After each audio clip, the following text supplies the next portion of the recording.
ফের এগিয়ে এলো গরমের ছুটি। অত্যধিক গরমের কারণে তড়িঘড়ি সিদ্ধান্ত। রাজ্যে স্কুল পড়ুয়াদের জন্য নয়া আপডেট। গতবারের মতন এবারও এপ্রিলের শুরুতেই আবহাওয়া যেন চরম ভাবাপন্ন। এই কারণে খুব দ্রুত সিদ্ধান্ত নিল রাজ্যের প্রাথমিক শিক্ষা দপ্তর। লিস্ট অনুসারে মে মাস থেকে শুরু হওয়ার কথা ছিল গরমের ছুটি, কিন্তু বিশেষ পরিস্থিতিতে এগিয়ে আনা হয়েছে গরমের ছুটি।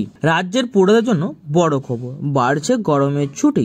চৈত্র মাসে তীব্র গরমের আপাতত রাজ্যবাসী নাজেহাল অবস্থায়। আর এই গরমের আবহাওয়ায় দেশ জুড়ে চলছে আসন্ন লোকসভা নির্বাচনের চূড়ান্ত প্রস্তুতির পর্ব।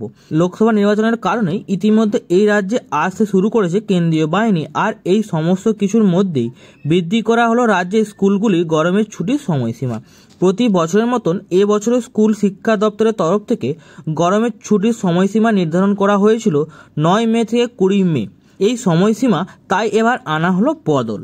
ভোটের কারণে রাজ্যে গরমের ছুটির সময়সীমা বৃদ্ধি করে 6 মে থেকে গরমের ছুটি শুরু করার কথা ঘোষণা করা হয়েছে। রাজ্যের সব স্কুলগুলিতে 6 মে থেকে গরমের ছুটি হবে এবং তা চলবে 2 জুন পর্যন্ত। রাজ্যের সমস্ত প্রাথমিক, মাধ্যমিক ও উচ্চ মাধ্যমিক স্কুলগুলির ক্ষেত্রে মানা হবে এই নিয়ম। যদিও 3 জুন অর্থাৎ সোমবার রাজ্যের স্কুলগুলিতে ক্লাস হওয়ার পর 4 জুন স্কুলগুলি আবার বন্ধ থাকবে কিনা সেই বিষয়ে স্পষ্ট করে কিছু জানানো হয়নি। তবে যেহেতু 4 জুন লোকসভা নির্বাচনের ফল ঘোষণা হবে, ফলে ওই দিনও ছুটি থাকতে পারে বলেই আশা করা যাচ্ছে।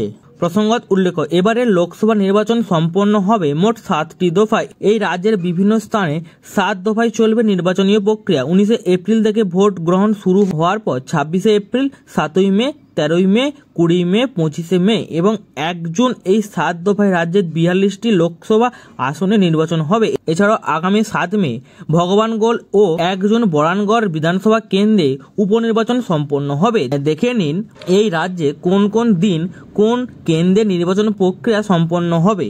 1 19 এপ্রিল কোচবিহার, আলিপুরদুয়ার, জলপাইগুড়িতে হবে প্রথম দফায় নির্বাচন। 2 26 এপ্রিল দার্জিলিং, রায়গঞ্জ, বালুরঘাট দ্বিতীয় দফায় নির্বাচন প্রক্রিয়া সম্পন্ন হবে।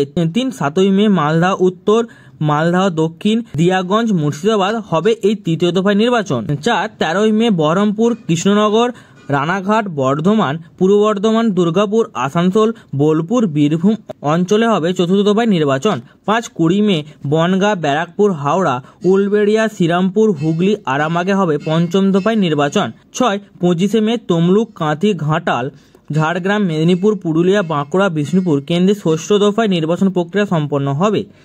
7 1 জুন দমদম, বারাসাত, বসিরহাট, জয়নগর, মথুরাপুর, ডায়মন্ড হারবার, যাদবপুর, কলকাতা দক্ষিণ এবং কলকাতা উত্তর কেন্দ্রের শেষ অর্থাৎ সপ্তম দফায় নির্বাচন প্রক্রিয়া সম্পন্ন হবে। তো বন্ধুরা, এই ছিল আজকের আপডেট। ভিডিওটি যদি ভালো লেগে থাকে চ্যানেলটিকে অবশ্যই সাবস্ক্রাইব করে দেবেন।